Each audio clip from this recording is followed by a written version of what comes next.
오늘 말씀의 제목은 우리의 아픔을 바라보며 라고 하는 제목입니다. 우리의 아픔을 바라보며. 얼마 전에 우린 참으로 안타까운 기사를 접하게 되었습니다. 교사로서의 자괴감을 느끼고 스스로 목숨을 끊었던 서희 초등학교의 한 여교사의 이야기인데요. 이 사건은 사실 우리 한국 사회에서 공공연하게 벌어지고 있었던 이 교사들에 대한 학부모와 그리고 학생들의 이 폭력, 이것에 대한 어떤 하나의 물줄기를, 또한 공분을 사는 어떤 그러한 하나의 원인이 되었는데요. 우리 교육 현장의 아픔과 현실을 너무나도 고스란히 잘 보여주고 있었습니다. 옛날에 저는 부모님으로부터 그런 가르침을 받고 자랐습니다. 아마 여러분들도 동일했을 겁니다. 선생님의 그림자는 절대 밟아서는 안 된다 라고 할 정도로 교권을 굉장히 중요하게 생각을 했었는데요. 어느 순간부터 이 선생님의 말 한마디보다는 학부모들의 이런 집단행동들, 학부모들의 어떤 메시지, 이런 것들이 교회 현장 가운데서 굉장히 중요한 이슈가 되었었습니다. 아마도 우리나라의 많은 사람들이 이 문제에 대해서 지금 현재 굉장히 크게 공분하고 있는 상황으로 알고 있습니다. 그런데 이럴 때일수록 저는 또한 그런 생각을 해봅니다. 이럴 때일수록 세상 사람들과 함께 부화내동해서 그렇게 공분하고 화내고 욕하고 그런 식으로 해가지고 또 어느 시간이 지나면은 또 잊혀지고, 이런 자꾸만 잘못된 모습들이 반복이 된다고 하는 것이죠. 그래서 이럴 때일수록 우리 그리스도인이라고 한다면 단순히 남들처럼 화내고 욕을 쏟아내는 것보다 훨씬 더 중요한 그리스도인으로서의 어떤 시대정신을 가져야 되지 않을까라는 생각을 해보게 됩니다. 우리 공동체의 아픔을 보면서 그것을 바라보며 우리 그리스도인들은 뭔가 다른 모습으로 나아가야 되지 않을까 생각하는 것이죠. 예레미야 선지자는 멸망으로 치닫고 있는 이 조국의 현실을 바라보았습니다. 그리고 그 모습을 매우 안타까워합니다. 눈물을 흘리고 한탄하였습니다. 저는 이런 모습이 공동체 문제를 바라보는, 우리의 아픔을 마주하는, 바라보는 그리스도인의 진정한 바른 자세라고 생각을 하게 됩니다. 단순히 화를 내고 남들과 함께 욕을 보태는 것보다 더 중요한 것은 이 공동체의 문제를 영적으로 바라보고 아파할 수 있는 그러한 영적인 민감성이 아닐까 생각해 보는 것이죠. 그럼 공동체와 이러한 우리의 아픔을 바라보며 아파하는 그리스도인들, 그들은 과연 어떤 사람들일까? 우리는 공동체와 또한 우리의 아픔, 또 우리의 문제를 바라보며 우리는 과연 무엇을 아파해야 하는가? 오늘 새벽에는 바로 이러한 그리스도인들의 모습에 대해서, 우리의 아픔을 마주하는 그리스도인들은 과연 어떠한 반응으로 나아가야 할까? 함께 영적인 교훈을 나눠보고자 합니다. 첫 번째로, 우리의 아픔을 바라보며 우리는 우리가 놓인 현실을 정확하게 바라볼 수 있어야 합니다. 오늘 본문 17절을 보시면요, 애워싸인 가운데에 앉은 자여 내 짐꾸러미를 이 땅에서 꾸리라, 그렇게 말씀을 하고 있습니다. 여기서 하나님의 피난 명령을 받고 있는 대상이 과연 누굴까요? 하나님이 지금 누구에게 꾸러미를 이 땅에서 꾸려 떠나라, 그렇게 말씀하시는 겁니까? 히브리 원문을 보시면요, 여기서 이 너의, 내, 이렇게 해당하는 단어가 여성형으로 사용되어지고 있습니다. 남성형이 아니고 여성형이에요. 즉, 이 명령의 대상이, 이 명령을 받는 대상이 여성이라는 겁니다. 보통 구약에서요, 일반적으로 이 성읍, 성벽, 이런 성이나 성의 거주민들을 여성으로 의인화해서 그렇게 표현을 하기도 합니다. 그래서 우리가 지난 시간에도 우리가 함께 살펴봤었는데, 내 딸 백성, 이렇게 표현하는 그런 표현들이 있잖아요. 여성형으로 표현을 하는 거예요. 사실 하나님께서 피하라고, 내 짐에 꾸러미를 꾸려서 떠나라, 그렇게 말씀하시는 어떤 이 대상은 바로 이 예루살렘 성 거민들을 이야기하고 있는 것입니다. 예루살렘 성 거민들에게 피난을 명령하고 계신 거예요.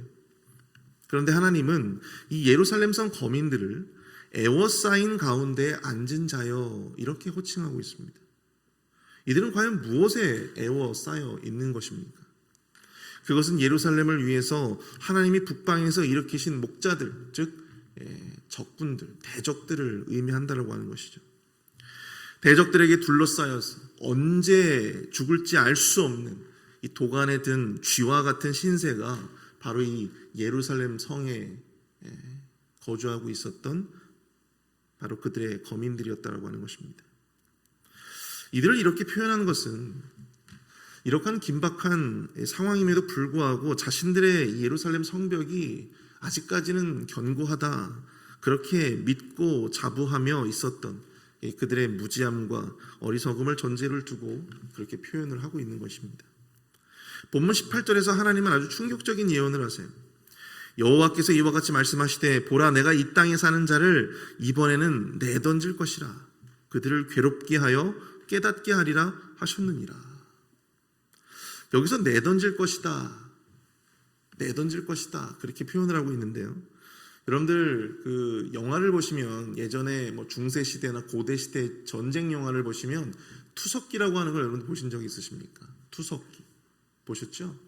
투석기 이렇게 해서 큰 돌을 성벽으로 그렇게 날리면 그 성벽이 어떻게 해야 돼요? 큰 돌에 맞아가지고 성벽이 허물어진단 말이에요. 이런 투석기를 의미하는 거예요. 여기서 이 내던지다라고 하는 이 표현은요, 히브리어로 콜레아르라고 하는데 이 콜레아르라고 하는 이 단어는 투석기로 쏟아 큰 돌을 던지다라고 하는 어떤 그런 의미를 담고 있습니다.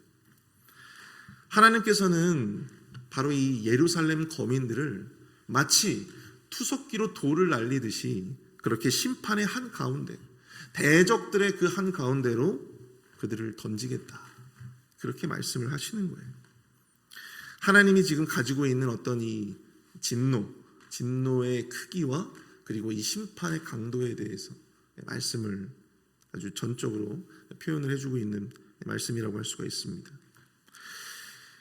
우리가 지금 살펴보고 있는 것처럼 예루살렘 거민들이 놓여져 있었던 지금의 이 상황, 이 현실, 하나님의 진노는 극에 달해 있었고 예루살렘 거민들은 영적으로 무지했습니다. 자만과 어리석음 가운데 현실적으로 회개할 가능성이 전혀 없는, 돌이킬 만한 여지가 전혀 없는 바로 그러한 상황이었다고 하는 것입니다.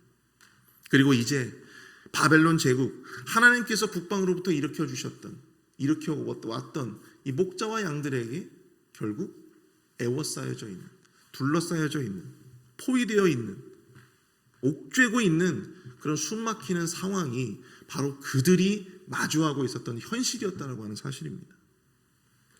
예레미야는 조국이 맞이한 이 어처구니 없는 현실을 바라보면서 망연자실 안타까워하고 있습니다. 그리고 그들의 고통과 아픔을 자신의 것으로 이렇게 표현을 하고 있어요.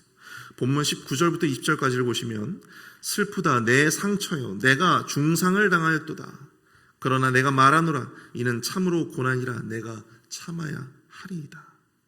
시대의 아픔을, 민족의 아픔을, 우리 동포의 아픔을 자신의 아픔으로 일치시켜 표현하고 있습니다. 예레미야의 모습을 통해 우리는 우리 공동체 혹은 우리 민족, 또 이 시대를 살아가고 함께 호흡하며 살아가는 이 시대 속에서 우리 그리스도인들이 우리의 아픔을 바라보며 과연 어떠해야 하는가, 그것을 우리는 명확하게 이해해 볼 수 있는데요. 그것이 바로 무엇이냐면 바로 우리 그리스도인들은 이 시대를 보는 사람들이다라고 하는 것입니다. 무엇으로 세상을 봅니까? 영적인 눈으로 하나님의 마음으로 세상을 봐야 합니다.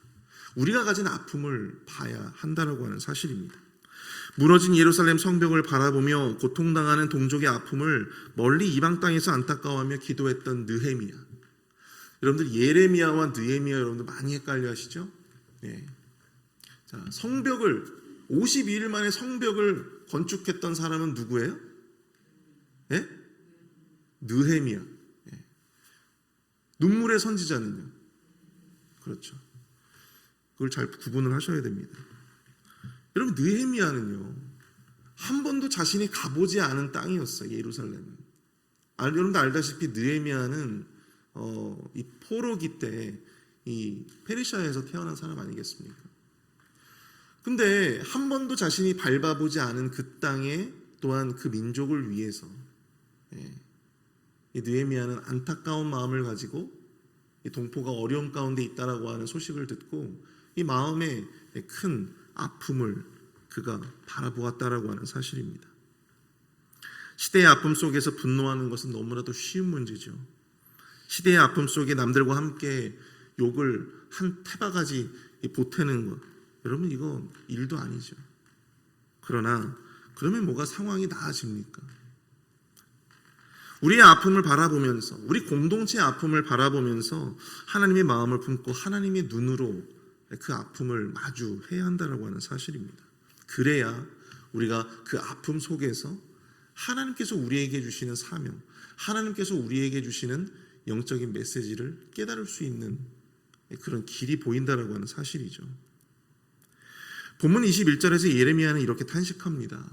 목자들은 어리석어 여호와를 찾지 아니하므로 형통하지 못하며 그 모든 양떼는 흩어졌도다. 백성들을 하나님께로 올바르게 인도해야 할 영적인 지도자들이 그 역할을 바로 하지 못하고 또 회개해야 할 타이밍에도 불구하고 평안하다, 평안하다, 평안하다 이것을 외치며 살았던 거짓 선지자들, 바로 그들이 난립하여 양떼들이 흩어지고 있는 이 심각한 영적인 문제를 예레미야는 지금 하나님의 눈을 가지고 꿰뚫어 보고 있다고 하는 사실이에요. 북방의 대적들에 둘러싸여 있는 그 현실 자체보다도 그들이 마주하고 있는 그 현상, 북방의 그런 적들이 애워싸여 있는 절체절명의 그런 위기, 여러분 그것만을 생각하는 것이 아니라 그들이 가지고 있었던 하나님을 여전히 찾지 않고 회개하지 않는 그들의 우매함과 어리석음, 영적인 교만함을 바로 이 예레미야는 꿰뚫어 보고 있다고 하는 사실입니다. 이것이 바로 우리의 아픔을 마주하며 바라보며 우리가 가져야 할 영적인 안목이다라고 하는 것입니다. 사랑하는 성도 여러분, 그리스도인은 현상만을 보고 판단하는 사람들이 아닙니다. 현상만을 보며 판단하며 행동하는 사람들이 아니에요. 현상 너머에 영적인 원리가 있다라고 하는 것을 여러분들이 보셔야 됩니다. 그게 정말 중요해요. 그런 영적인 원리들은 우리는 잘 모르겠고 그것은 우리 신령한 목사님들만 보시면 되지라고 생각을 하십니까? 그렇지 않다는 하는 것이죠. 그리스도인은 육 가운데 살아도 영으로 사는 사람들입니다. 믿으십니까? 육적인 현상 속에서 영적인 문제를 바라보고 그 영적인 근원의 문제를 해결하기 위해서 노력해야 하는 사람들입니다. 제가 우리 교회에 와서 우리 교회에 점점 더 우리 교회의 이제 연령대가 점점 더 높아지고 있다라고 하는 것을 걱정하시는 분들을 많이 보게 됐어요. 그것은 여러분들 뭡니까? 현상이에요, 현상. 현상이에요. 근데 그 현상 자체가 문제가 되진 않아요. 문제는 다른 데 있는 거예요. 그 현상 너머에 있는 영적인 원리를 보셔야죠. 영적인 눈을 뜨고 그 현상 너머에 있는 영적인 원리를 보셔야 합니다. 여러분 정말 우리 하나님께서 우리 교회에 어르신들이 많아지는 것, 여러분 그것을 문제라고 보실까요?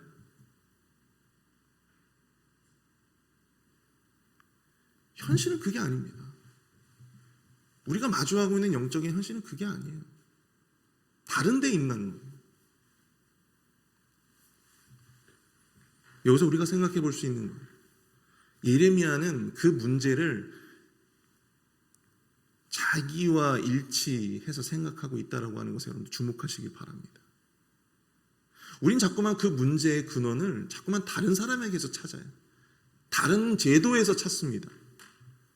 그러나 진짜 문제는 뭐예요? 예레미야가 말하고 있잖아요. 결국엔 내 상처이고 내 문제이고 내 아픔인 거예요. 자꾸만 다른 사람들에게 또한 다른 제도에 그것을 우리가 치환시켜서는 안 된다는 건 사실입니다. 문제는요 바로 나 자신이 바로 문제입니다. 우리 자신이 바로 문제예요. 섬기려고만 하지 섬기지 못하는 바로 나 자신이 문제라고 하는 사실입니다. 말은 그럴듯하게 하는데 실상은 빈 껍데기인 바로 이 나 자신을 우리가 바라봐야 한다는 사실입니다. 아는 척은 많이 하는데 실상 섬김의 자리에는 나타나지 않는 나 자신이 바로 문제라고. 사랑한다고 아멘 아멘은 하는데 내가 미워하는 한 사람을 절대 나는 용서할 수 없다. 나는 그 사람과 절대 말을 섞지 않겠다 라고 말하는 나 자신이 바로 문제라는 것입니다. 여러분, 이게 문제지. 우리 교회가 점점 고령화되는 게 그게 문제입니까? 그건 문제가 아니에요. 우리가 이러한 어떤 영적인 원리를, 영적인 안목을 뜨고 영적인 문제를 우리가 볼 수 있어야, 마주할 수 있어야 회복의 단계로 나아갈 수가 있는 것입니다. 진짜 문제는 나 자신인데 자꾸만 다른 데서 문제를 찾으려고 하니 그게 보일 리가 있습니까? 없죠. 안타까울 뿐입니다. 사랑하는 성도 여러분, 우리가 놓인 이 현실을 우리가 정확하게 보셔야 돼요. 여러분, 이거는 어떤 우리 공동체만의 문제가 아니고요, 우리 개인에게도 마찬가지입니다. 지금 나에게 있는 어떤 그런 영적인 문제들을 여러분들 심각하게 마주하셔야 된다는 건 사실입니다. 제가 몇 주 전에 혈압을 한번 재봤어요. 근데 혈압이, 제가 밝히지는 않겠습니다, 지금 많이 나왔어요. 그래서 막 목사님은 우리 서 목사님 죽으면 어떡하냐고 걱정을 해주시고, 우리 교회에서 많은 분들이 걱정을 해주세요. 근데 참 신기한 게요, 저는 막 사람들이 그렇게 막 고혈압 그러면은 이상하게 듣기가 싫더라고요. 왜 그럴까요? 내 문제라고 생각하니까. 무서운 거예요. 정말 그러다가 진짜 쓰러져가지고 갑자기 막 설교하다가 막 쓰러지면 설교는 누가 하나. 두려워지는 거예요. 바로 그게 그거예요. 여러분, 내 문제를 두려워하기 때문에 그 이야기만 나와도 겁나는 거예요. 듣기가 싫은 거예요. 이게 바로 직면하기가 싫다라고 하는 것입니다. 여러분, 내 문제는요, 누가 그런 어떤 비슷한 이야기만 해도 듣기가 싫어요. 왜 그럴까요? 사람의 마음이 그렇습니다. 사람의 마음이 연약해서 자신의 문제를 누가 이야기하는 거 듣기가 싫어요. 직면하기가 싫은 겁니다. 피하고 싶은 거예요. 근데 여러분, 그걸 직면해야 돼요. 병원에 가기 싫어도 병원에 가야지 고혈압이 떨어집니다. 그렇지 않습니까? 저도 이제 병원 가려고요.